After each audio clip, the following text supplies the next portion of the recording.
Yeah, well, welcome everyone. Yeah, this is the 27th already, my goodness, Impact from Home. And I was already thinking this morning, wow, when do we get to change the name to no longer be from home? But let's see. Yeah, with us today, it's Mike Barry, who I think sort of needs no introduction.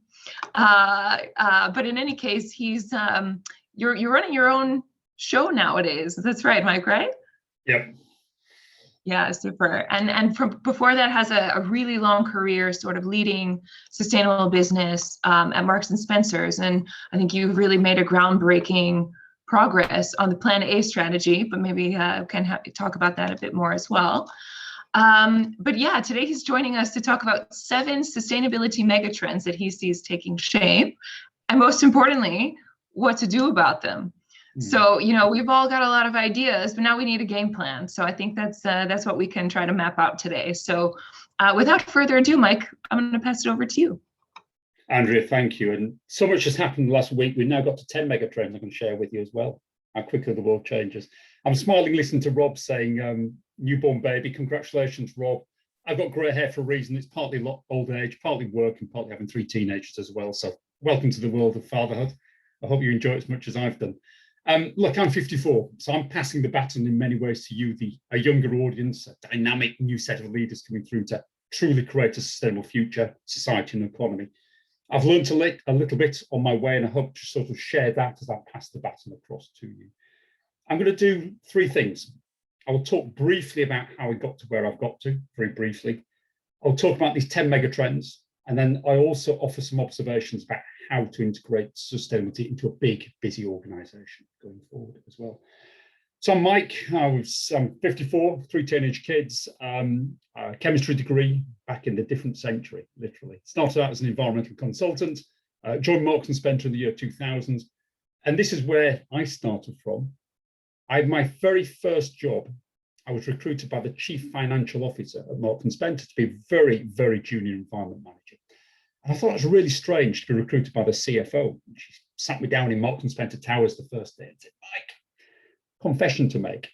Not many people in this business care passionately about the environment, but I do. I have no formal responsibility for it. So I've smuggled you onto my books as my executive financial assistant to get past the HR police. You're not my executive financial assistant, clearly. In fact, keep well away from my financial books because you know nothing about it. Get out of my office and make this business greener than it might have been. And it's one of those moments in life where you step out of somebody's office and think, wow, I could turn left here and hide, and no one will know I'm here. I can wait 30 years and get a nice Marks and Spencer pension on a very easy life.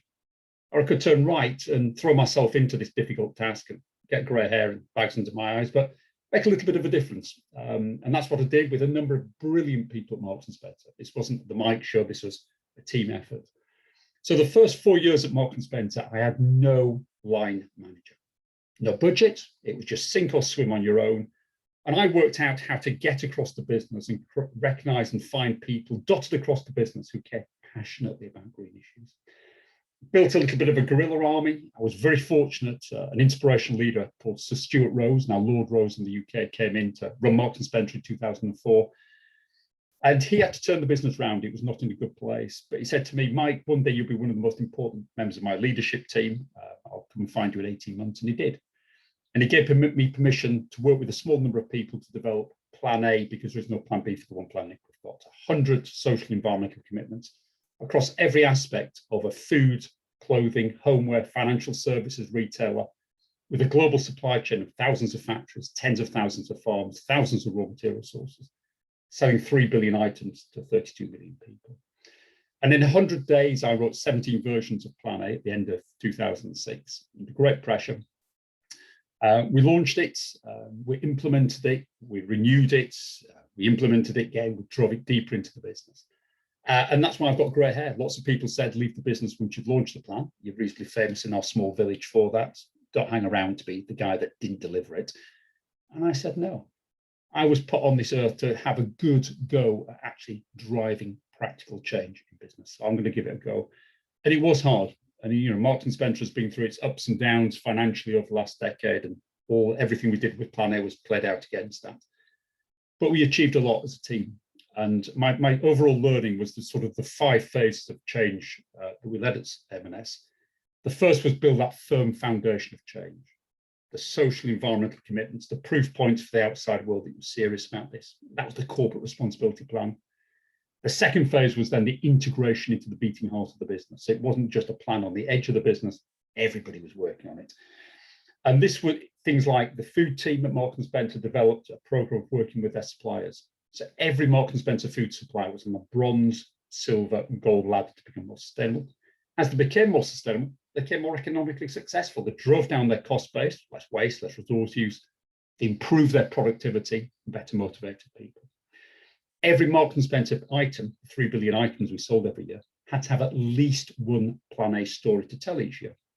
So it wasn't just creating an ethical, eco-organic fair trade range over there, and there's everything else. Every Marks and Spencer product had to be on a ladder to become more sustainable progressively. So everybody was involved. The third phase was very humbly recognizing that we couldn't do it on our own, that we had to build partnerships with our biggest competitors. For Marks and Spencer, it's Tesco's, it's Sainsbury's, it's Waitrose in the UK. If you're going to drive change in palm oil supply chains around the world, Marks and Spencer is using 4,000 tons of palm oil in 800 different products, a liquid commodity 7 steps away from M&S. To make that sustainable on our own, impossible. Stood next to Tesco's and Walmart and Mars and Coca-Cola and Pepsi and Unilever and Nestle, you've got a chance.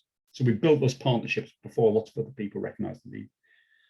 The fourth phase of it was to engage those 32 million customers and 83,000 colleagues in the fact that sustainability matters. And at Marks and Spencer, very specifically, the word quality matters. If Marks and Spencer sells quality food and clothing, it wins. If it doesn't, it loses. By the early 2000s, everybody in the British marketplace was doing functional quality well. Buttons didn't fall off shirts, packaging didn't leak. Marks and Spencer's point of the difference from the 20th century had gone. So we decided to broaden the definition of the word quality from functional quality to emotional quality. This product was made by somebody who's well looked after, it's good for the environment, you can be proud to buy it and use it, and it's easy to dispose of or recycle when you finish with it. So that fourth phase was about starting to engage the consumer. And the fifth phase, as I stepped out of the business a couple of years ago, was business model disruption. And again, I think M&S has really led the way in the UK, responding to the shift from a meat-based to a plant-based diet, which is very emotional for Marks and Spencer because it's got really good links with thousands of British meat farmers, much better than most retailers. To also say we're also going to sell plant-based as well as meat was an emotional challenge, but the business walked through and has now developed a very successful plant-based offer next to a beet offer as well.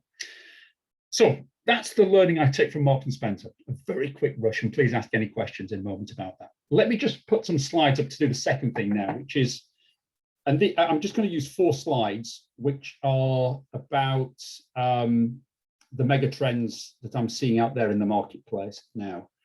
And we've got that okay. And just let me get it on full screen. So I'm just going to show one slide. In fact, I'm going to show one slide before I talk about the trends. You're a bright audience. You know these facts. These are the facts I share with business leaders, boardrooms across the economy. And I talk about, the great environmental and social trends. These are just environmental ones. And, one fact from the last week stands out for me. And that's what happened in Canada, where the tiny village of Lytton, or town of Lytton, 1,200 people, was burnt to the ground the day after destroying the Canadian heat record for temperature. 45 degrees had been the previous record, 49.6 degrees was the record at the end of that, the day after wildfire destroyed the town. Climate change has consequences in everything we do. And the other little picture on here I'd like you to look at, and I don't know if you play this game beyond the UK. We have a game called Jenga. And at Christmas, we pile up all these little wooden blocks and we play with the children pulling wooden blocks out, and eventually somebody pulls the wrong one out and it all tipples over. That's what's happening to our economy and society. We sit on top of this pile of wooden bricks, and every time we destroy a species or a habitat, we're pulling a wooden brick out. And nothing seems to change. It all seems fine on the top of the tower. And then you pull the wrong brick out and the whole thing falls down. And that's what's going to happen with the food system if we're not careful. So let me sort of turn to the sort of 10 mega trends that I'm seeing out there. I just want to touch on these ever so briefly. We don't have time for great detail, and please ask your questions, respond to them in a moment. The first thing I'm seeing is sustainability as a business model disruptor. For 20 years, we focused our efforts on corporate responsibility, making our existing business model less bad, 1% less energy, 2% less plastic, 3% less human rights abuse. But the business model, trying to sell more stuff in the same way, never changed. Now we've seen two big industrial sectors around the world fundamentally disrupted by sustainability. Power, the shift from coal and oil and gas to renewables.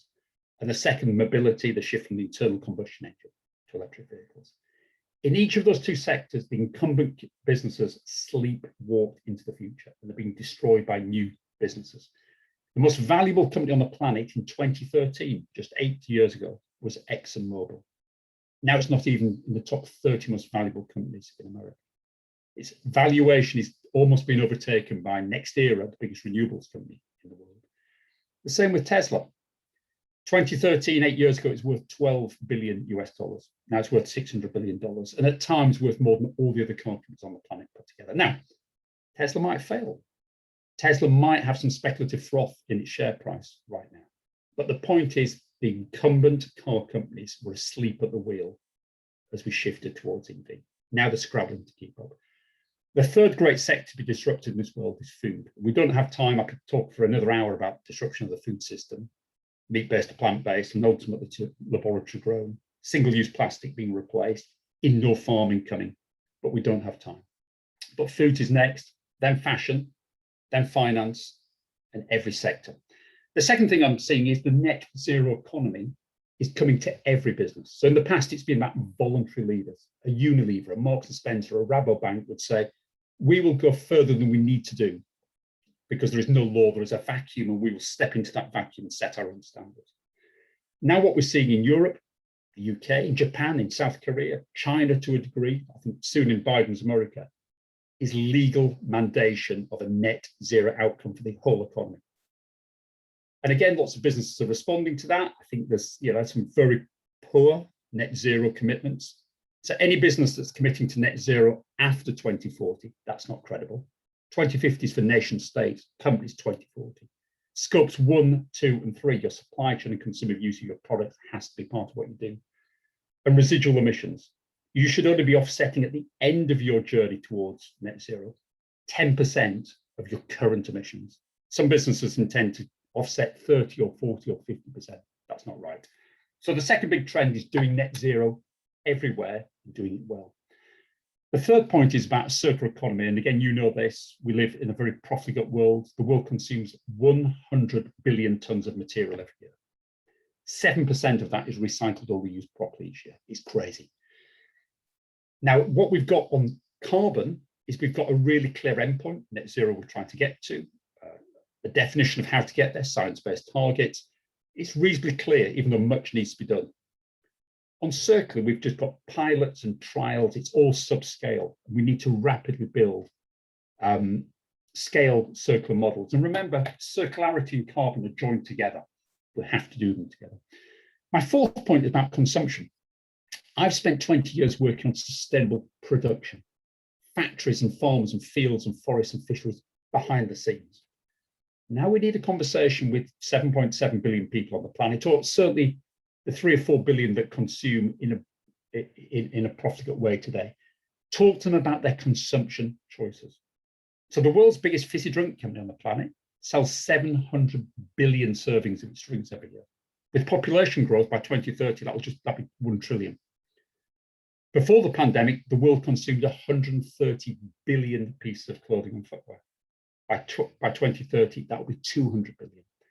We have to change the mindset of consumers. And the good news is, during the pandemic, I've read 180 surveys of citizens from around the world, how they feel about sustainability. And 70% of them, in most marketplaces, were saying, we want change, but we expect big government and big business to make it easy for us to participate, not penalize us, not make life unpleasant for us, but if you can show us that we can have a good electric car, a good plant-based diet, we'll come with you. And it's up to business and government to provide leadership. My fifth trend is about well-being, a really interesting word. Sustainability means something in our small village that we live in, sustainable business professionals. To most people, it means nothing. But a lot of people understand well-being of the individual, the family, community, and planet.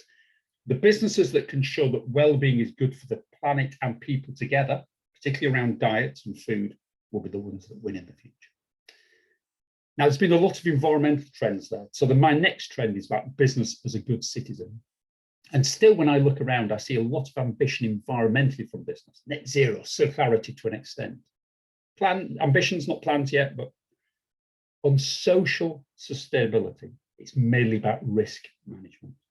No children in my factories, nobody dead on my building sites, nobody poisoned by my food. Our ambition for people is not enough. We have to set bold ambitions to help people reach their potential. It's also about the just transition. Again, I was brought up in the north of England, and I saw in the 1980s as British coal mines and steel mills shut down and the jobs went to China, communities were left behind. And one of the reasons we ended up with Brexit in the UK was these communities were angry how they were treated by globalization. We must not do the same with decarbonisation and put thousands of beef farmers out of work and not find new alternative jobs for them, farming nature or farming carbon out of the atmosphere and locking into the soil. So we need to do that. We need to use technology responsibly, and we need to pay our taxes for the healthcare system, the systems that help all businesses and the economy function. And without paying those taxes, we have no marketplace to prosper. My seventh point is human-centric, and I can say this because I'm white, I'm Anglo-Saxon, I'm old, I've got grey hair. I am the past, not the future. We need a very much more diverse leadership coming through where everybody has a chance to have a position of power and make a difference. My eighth point is about partnership. I mentioned the story about Marks and Spencer and Palmer. I look at net zero. No business on its own can totally take carbon out of its own value chain. Billions of items from thousands of shops or offices or warehouses, from hundreds of thousands of suppliers on its own. Walmart has to work with Tesco's. Nestle has to work with Unilever. Coca-Cola has to work with Pepsi. And I've just done some work for a client that identified 140 climate partnerships around the world. And since I wrote that paper for them 4 weeks ago, another 5 have emerged. Now, there's a risk that we have too many partnerships. And there's 3 companies in each of those partnerships, and we don't have the scale, which is why Race to Zero, COP26 is so important, bring business together. My penultimate trend is tech for good. And this is recognizing that all the new technology innovations we've got, artificial intelligence, big data, remote sensing, could solve a lot of the challenges we've talked about if that technology is used responsibly. Again, my grey hair is because I tried to track 3 billion items at Marks and Spencer across complex global supply chains with a pen, a paper, a spreadsheet, and an abacus. Crazy. Now with these new digital tools, I can possibly track these billions of items, know where they came from, and improve their footprint. And my final point, and this is where I just want to use a final slide, is that the most important trend of all is delivery. Because I see lots of ambition on press releases, in reports, and speeches, but the hard yard of driving the change, the things that I saw at Marks and Spencer, is difficult. And everything I've learned at M&S and working with clients in the last 2 years consulting boils down to 3 simple boardroom questions.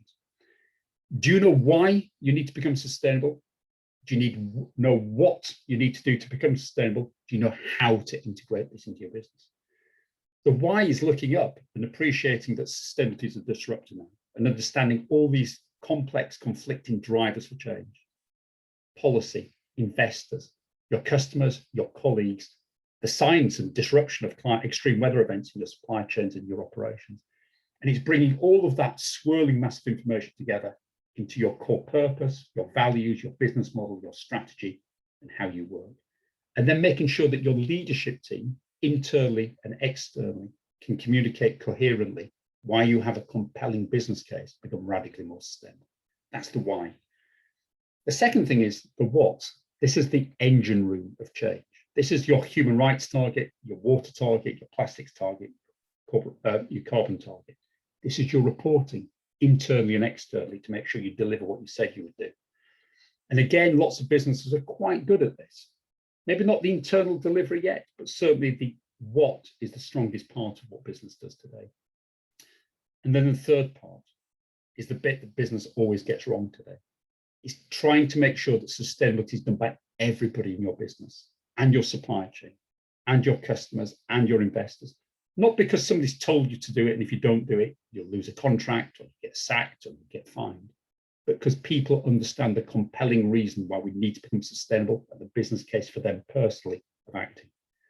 And the businesses that get the why, the what, the how right are the ones that will prosper in the future. So let me finish there, because I want to hear from you and hopefully some useful thoughts and observations there to provoke a discussion. As I say, I'm passing the baton to you as the younger leadership generation to do the hard yards going forward. Thank you for listening. Excellent. Thanks so much, Mike, for this. It was quite a compelling story that you told. I cannot imagine tracking 3 billion individual items with a spreadsheet. I have the spreadsheet. Reds, greens, and ambers. Unbelievable. So yeah, I think you've crashed Excel more than a few times. Okay, well, thanks a lot for this. And a few questions come to my mind. I think I want to first jump into what you mentioned there as business as a good citizen, and what I tend to experience myself and through stories of others is that some companies and organizations are afraid to edge towards the political realm, that they think making a decision that might be politically sensitive could alienate some of their clients. How do you see that? Have you ever experienced this? And yeah, how can we be wise about it? So this concept of good citizen is really interesting, because I've already said on net zero on carbon, I can see an architecture now for business that says, this is where you are. You need to set a net zero goal, a science-based target to reduce emissions by 50%. This is what you do with residual emissions at the end. I don't think many businesses are using it well yet, but I can see a pathway. On circularity, I can see a little bit of a pathway. On being a good citizen, I see no pathway. So businesses are crashing around, sort of doing a little bit of philanthropic work or corporate responsibility work or community work, and none of it is coherent. None of it is actually leading to an endpoint where you can say that the equivalent of net zero for a socially useful business is this. And I think we need to do a huge piece of work to give business a pathway to be more socially useful.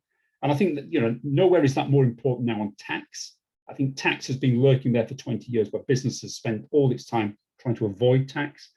I think the G7 communique on tax is a beginning, but I want to be in a position by 2030 where businesses are proud to say how much tax they pay, how many jobs it creates, how many hospitals, how many schools it funds, how many police people in the police. All of that should be a matter of business pride, and it's not today. So there is a whole scope of social sustainability that needs to be unpicked. We need an architecture to help business march forward. I'm just looking, Andrew, a couple of questions in the chat there. I just want to quickly respond to, and then please add any more.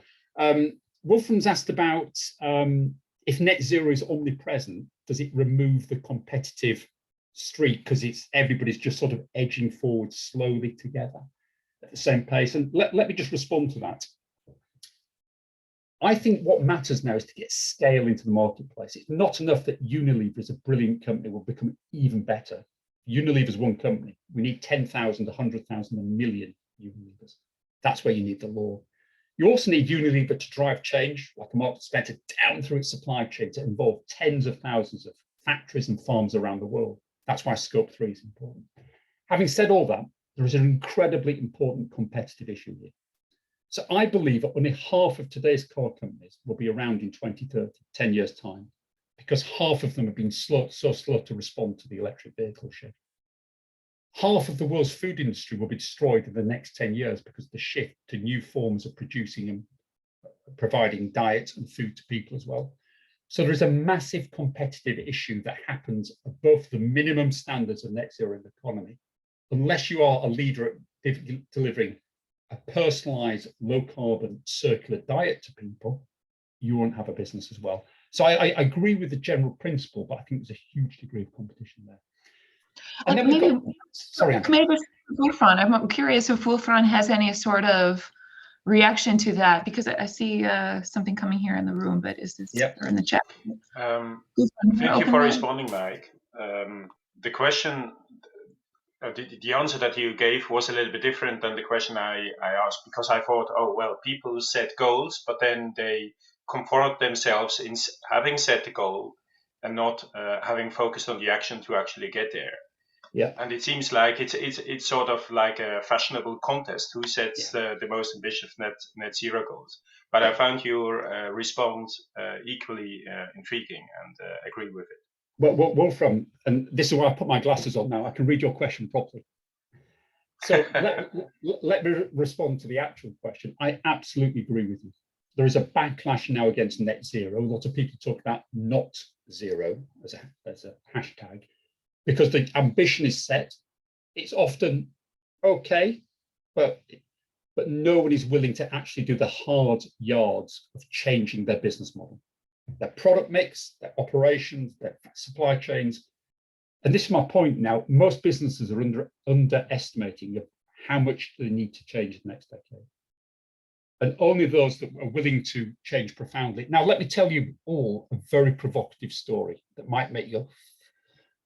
This is a story about an American startup called Plant AG, and it's looking to raise $9 billion to take a third of US produce production. Think about salads out of the field, which is really bad environmentally and socially, pesticides, fertilizers, water, human rights abuse, and produce all that salad leaf indoors. It's fresher, it's cleaner, it's cheaper, it's better for the environment. Brilliant.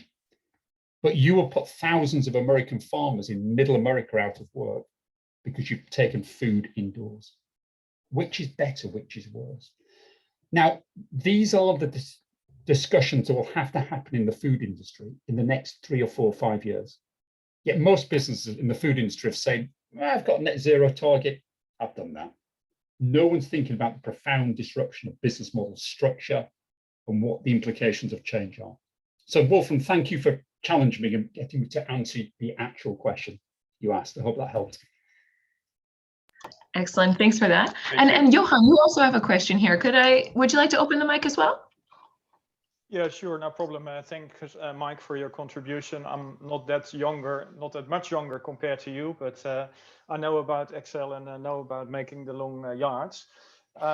My question is really about companies operating in this VUCA context. So being a very volatile context, uncertainty, complex and ambiguity as well. So how do you make sure that companies are adequately sized and adequately complex to be dealing with their sustainability agenda? Can they be in control?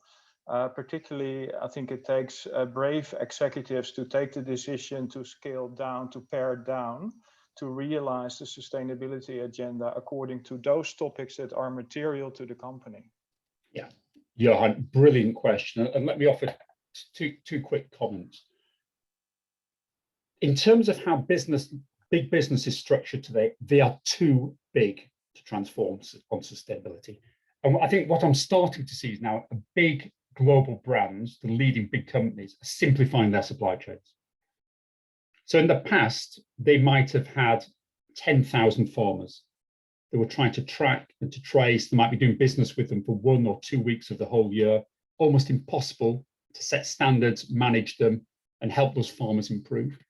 So I think there's going to be a radical reduction in the size of global value chains. Is that a good thing? I think that, again, that might put a lot of people out of work quite suddenly in certain parts of the world as business tries to do the right thing by being more transparent and having more control. I think you're going to see more vertical integration. Again, the globalization is seen as all atomized into our specialist areas. I'm a retailer. You're a food factory. You're a farmer. You all do different things. I think vertical integration might become more important.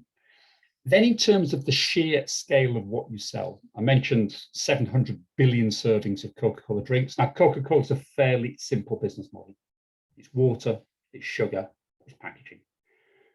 For retailers, and more complex businesses. You know, Marks and Spencer was small. It sold 40,000 unique products, food and clothing. John Lewis, another UK retailer, sells 400,000 different products.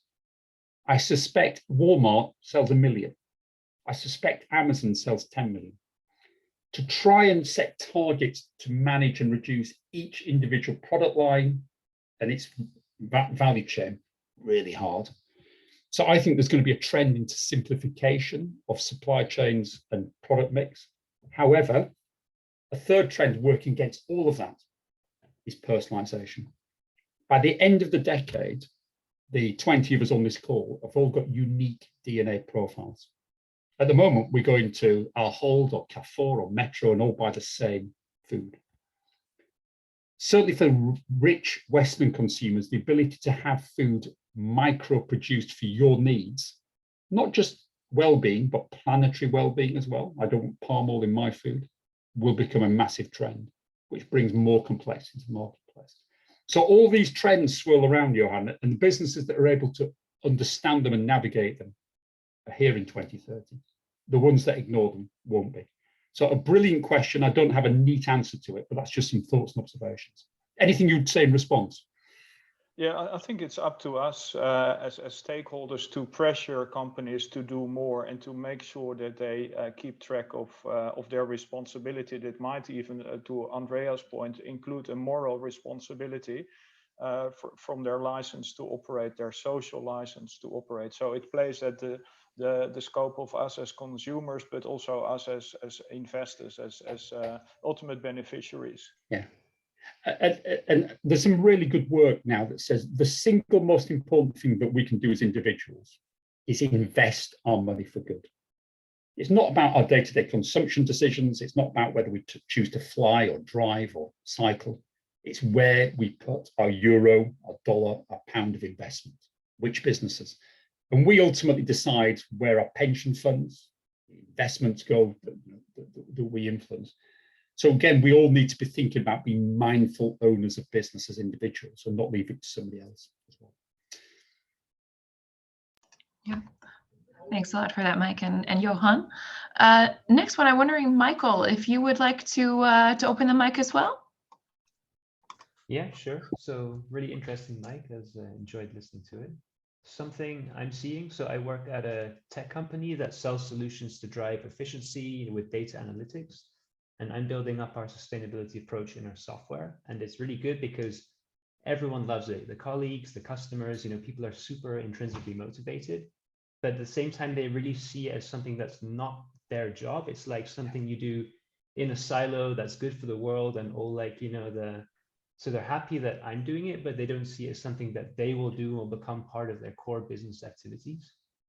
And I really want to push this awareness that sustainability is everyone's business and everyone should be taking it into their conversations and their projects and their sales approaches.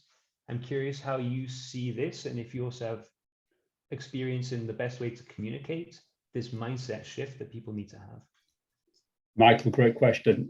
And a brief story to make a point. So I talked about writing 17 versions of Plan A in 100 days before we launched it. On the 99th day, our head of internal communications at Marks and Spencer at the time leaned across the desk to me and said, Mike, you've developed a really ambitious 100-point sustainability plan, but it's boring. No one's going to be interested. Your mates at the Guardian and Greenpeace will understand it. No one else. And that night, he invented the overall title for it, Plan A, because there's no Plan B for the one planet we've got. That was worth millions of euros, internally and externally, in terms of brand equity, to link together all the different initiatives across Marks and Spencer. Better factories in Bangladesh, salt reduction in food, better high streets, employment of people facing barriers to work. Very different stuff, but it was all Plan A. So the ability to bring everything together was critically important. The second thing was business case. And this should be for any business leader an issue of morality, but for many people they need a business case. We saved £750 million net over 10 years from Plan A because we reduced waste, packaging, lorry miles. It was all good for the environment. It saved the business hundreds of millions of pounds. It drove motivation in our shops as we asked the business to go through a lot of change. It resonated with investors who could see that the business, again, through all this dynamic change, was managing its reputation and trust in the business as well. So building a business case is the second thing. And the third thing then is just showing people the market opportunity of your new products and services. I've said how excited I am about what you're doing, because actually improving efficiency everywhere automatically through the software that you provide makes it easy to do, rather than me visiting 1,000 different Marks and Spencer shops and trying to improve each of them individually. Madness. If it's baked into the software, so much easier. And then I go back to this big question about the why, the what, the how. Very few businesses develop this compelling why I need to become sustainable, which is the business case. And the ability for you to help your commercial colleagues, your boardroom, to understand the why for your business, why you need to develop these products and respond to competitive forces in your marketplace. And that's why I tell the story about power and I tell the story about mobility. In those two sectors, hundreds of businesses will die because they were slow to respond to the trends when they were a little bit uncertain 5 years ago. The same is happening in food, the same will happen in your sector. So get people to lift their heads, look out. I hope that helps, Mike. Yeah, thanks. Excellent. Thanks for your question, Michael. Okay, Rob, you have a question there. Would you like to open the mic as well? Yes. Hi. Yes, I was just thinking. I'm really in line with what we were discussing before, just now, and I was thinking, no, in line with changing this mindset that we normally have, no, shouldn't we be aiming for, let's say, evolving our term, instead of talking about sustainability? That is more, I think that at least what I understand from sustainability is avoid generating bad impact, no, negative impact, and talking more about regeneration, restoration, so things that are really more like proactive. Because if we still use this sustainability topic, I think it's more like okay, we are reacting, no? So how to change this in all of our conversations? That's my question. Bruno, thank you. And that is such an important, profound point. I talked about the necessity of moving Marks and Spencer from seeing this as a compliance issue, managing reputation and risk, to a positive way of creating business value. But even that is only halfway compared to what you've just said about making sure that your business is creating positive outcomes in everything it does. Now, there's a slight risk, and I see quite a few businesses now talk about being net positive, that they don't actually know what it means. So I think there's quite a risk of greenwash out there, but actually making sure that your business is truly net positive and regenerative has got to be the end point here. You don't just avoid harm, you create a positive outcome. Now I'm starting to see again, when we have a discussion about farming and food, regenerative agriculture. And again, just to use food as an example of the change that will come, I personally think half of the world's food production, certainly in Western marketplaces, will end up indoors. And again, it will be controlled by a man or a woman in a white coat with a computer, not involve many people. It will replace commoditized industrial farming, which is horrible for the environment, not particularly good for people, apart from creating a few jobs. The other half of agriculture, I want to see become regenerative, not just avoiding problems, but actively taking carbon out of the atmosphere, actively stopping floods from happening because it soaks up heavy rainfall, etc. And I'm starting to see a number of big businesses now make big commitments on regenerative agriculture. McCain, the potato chip business, I see it from L'Oreal, I see it from Danone, and of course I see it from Unilever. And I think in the next 2 or 3 years' time, we'll start to see a good definition of what truly regenerative agriculture is. But even there's a problem, because there's a bit of a backlash that small-scale farmers, communities, indigenous communities, are turning around and saying, but you can never have truly regenerative agriculture when it's controlled by big business. And that's a really interesting discussion. I personally think big business has to be part of the solution. But quite a few people say we should never have big businesses because they will always have this stakeholder, shareholder focus, and will never be truly aligned with the need of individuals and communities and society as well. I can't answer that question today, Bruno, but I know it's going to need answering in the next 5 years. So thank you. Thank you. Yeah, that's an interesting one, especially if you mentioned that things might become more vertically integrated. This is sort of an opportunity for some of these businesses to get even potentially bigger. So it's interesting to see how that will, continue. Rob, you here have a question. Would you like to open the mic as well? Yeah, it all links in together with what's just been said as well. Just around that communication. I work in a construction company. So we're building things, which isn't always a good thing, because it obviously that's using materials and resources which aren't always going to be as sustainable as I want them to be. And part of my role is to try and make the buildings as sustainable as they can be.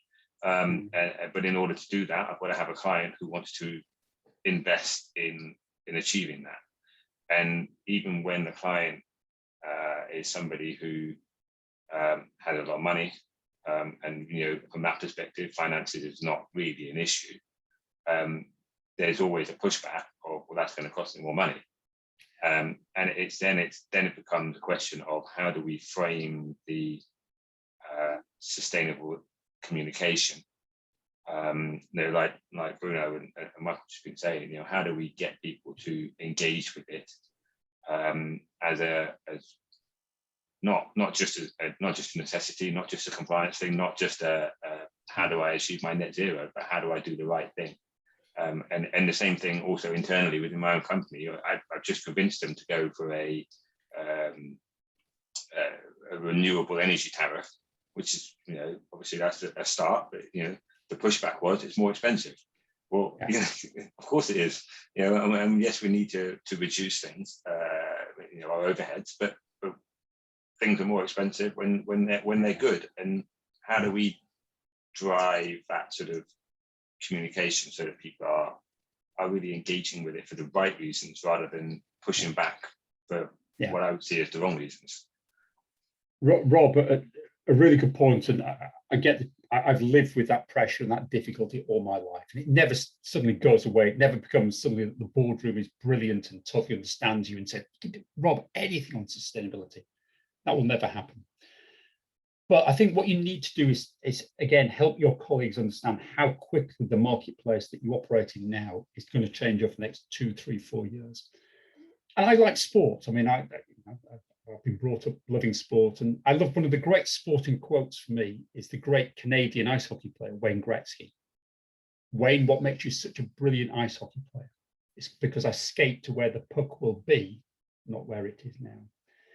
And one of your jobs, Rob, is to help your business see that the marketplace in 2023, 24, 25 is going to change suddenly because of this collective pressure from the legal system, the policy system, investors, expectations of your clients, and they're all going through the same difficult process that you are, the sort of edging and stumbling and worrying about what it means. But again, what I've seen in the power sector and the car sector, how quickly it goes from everybody just bumping around in the room to suddenly there is a direction. And I think the same is going to happen in infrastructure. And my eldest boy is 20 and he's at university in civil engineering. And I tell him that's a brilliant job to do, not just because we need higher flood defences in the future, because the future is about smart cities. And how do you integrate the energy system, the transportation system, the school system, the retail system to work synergistically together? And not just in a technocratic way that you as the boss decides that's how the community lives, because the community are bought into it and are prepared for that. That's not how we manage cities and infrastructure today. But some of the big smarter companies like the Arabs, the WSPs, are starting to prepare themselves for that sudden change. They're still doing an awful lot of normal civil engineering and infrastructure work, but they're preparing themselves, their capabilities, their brands, their client base for a very sudden shift in how we design and infrastructure for the future. So Rob, what I want you to do is keep one foot in today. And that's about energy saving costs and just a fairly basic business model. But the other half, I want you to be playing the role that I did at Marks & Spencer all the years ago, when no line manager, no budget, no one cared. I never stopped believing that the business would come to me eventually and accept the need for change. And when it did, I was ready. I didn't say, I'm glad you agree with me. I'll be back in 3 years' time with the answer. I have the answer ready, and I can put it down in paper in 100 days. And I want you to do the same within your organization. And at times it's difficult and it's frustrating. And this is why this community that you joined today is so important, because you're all going through the same pain and you share the ideas and solutions together. So I hope that helps, Rob, but you've got to be that change agent. You know, I put a little bit of positive pressure on for that. Excellent. Well, I feel really inspired after that to go make my 100-day plan. That's really good. Well, we're almost we're basically out of time already. So yeah, any sort of last words of wisdom from your side, Mike, or any last questions from the audience before we wrap up? I just said to the audience, I've been very conscious here that this has been men talking to men. So I don't know if anybody's lurking out there feeling a little bit shy about asking a question, or because it's just confident men talking to each other. If there is, please put your hand up and let Andrea ask you a question if need be. But you're very welcome. I'll just finish off by saying to all of you, this is not easy, but this is an amazing career to have. Change is coming your way, and what we need is positive, forward-thinking leaders like you, who recognize that the journey ahead is difficult. You've got to inspire and take the rest of your organization with you. Net Impact gives you the networks and the groups to sort of share that journey with, the learning with. But I want you to step out of this conversation really clear. The world is burning now. It is literally burning under our feet. And unless good people like you step forward and drive the change we need, however difficult that is, we will all be burnt to a cinder. But if we all act together, we can build a new economy, a new society. And as the 54-year-old man talking to a much younger audience, good luck. Super. Well, thanks so much, Mike, for this. It was quite an inspiring conversation that we had. And thanks to you guys for participating and sharing your questions, opening the mic. I think that's really the good way to do this. Well, I think we can sign off here for now. And wish you guys a great summer ahead. We're going to take a summer break. So we'll be back sometime in the beginning of September. But yeah, wishing you a nice weekend ahead, and thanks again to you all. Thank Cheers you. for now. Keep well. All right, bye everyone. Thank you. Everyone.